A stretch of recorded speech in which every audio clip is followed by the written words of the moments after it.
lutein, zeaxanthin. You'll get that. Eggs are very egg yolks are very good source. But look, a lot of these things, the lutein and zeaxanthin and lipocene and all these sort of things, a lot of them have actually been tested on people as supplemental that are on a SAD diet.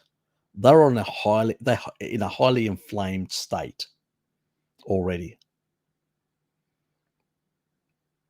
So they're in and somebody that's in a highly inflamed state, if you and what is inflammation? It's a lot of oxidative stress. What is oxidative stress? It means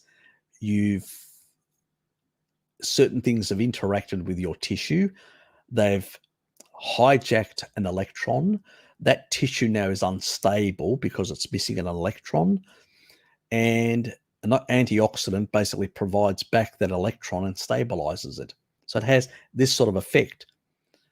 So you only see these benefits from these substances only when you're on a SAD diet.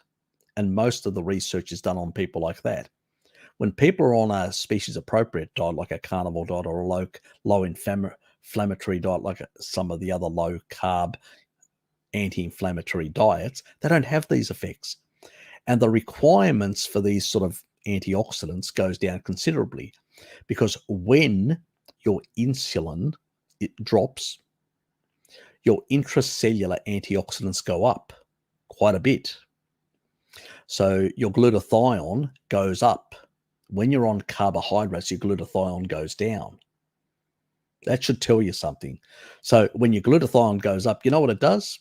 It recycles vitamin E, vitamin C. So your requirement for vitamin C and vitamin E drop quite a bit, your requirements. So, because you can recycle them via glutathione. So the animal foods will have selenium in them, which is important for glutathione. They'll have many other things, which are either bound by anti-nutrients in plants and you can't get to them, or they have very little. So, and on the other hand, so that's why I consider these things a waste of money. The other thing is when you sleep well, your melatonin increases, and that melatonin also helps repair the electron chain or any oxidative stress inside the mitochondria. Taurine does the same thing as well. So that's another thing that you only get in animal foods. And it's a master regulator throughout the body. These are the things that are more important. Tribal people don't consume any of this sort of stuff. They don't need them. But SAD dieters, yeah. This is why when they do tests on people, they get mixed results, because some people are quite healthy. So when they do that, they don't see any effect. But when somebody's on a highly inflamed diet and very sick, and you give them these things, you do see a bit of an effect. It's because they're electron donating and they've got no other source of electron donors. That's the reason. But do people that are on a species-appropriate carnivore diet, do they need them? No. It's a waste of money.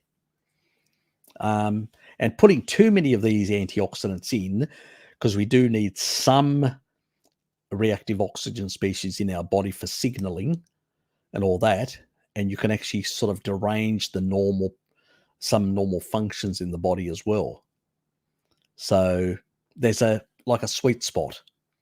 And that's why I'm highly against a lot of this sort of stuff, these sort of supplementation of these molecules. You'll get some from a number of animal foods. They do exist in them, but in the right proportionality, the small amounts, and they'll be utilized. Lutein and zeaxanthin are pretty good for the eyes. But the biggest one that actually plays the most important role in the eyes is taurine. Your eyes have the highest concentration of any organ. And most people, I've had a lot of my subscribers that have done like high doses of taurine and have actually improved their eyesight and their eyes in general. So, yeah. So these sort of nutrients, animal nutrients, do much greater wonders. As long as you're not inflaming yourself and creating oxidative stress, you really don't need to supplement any of this sort of stuff.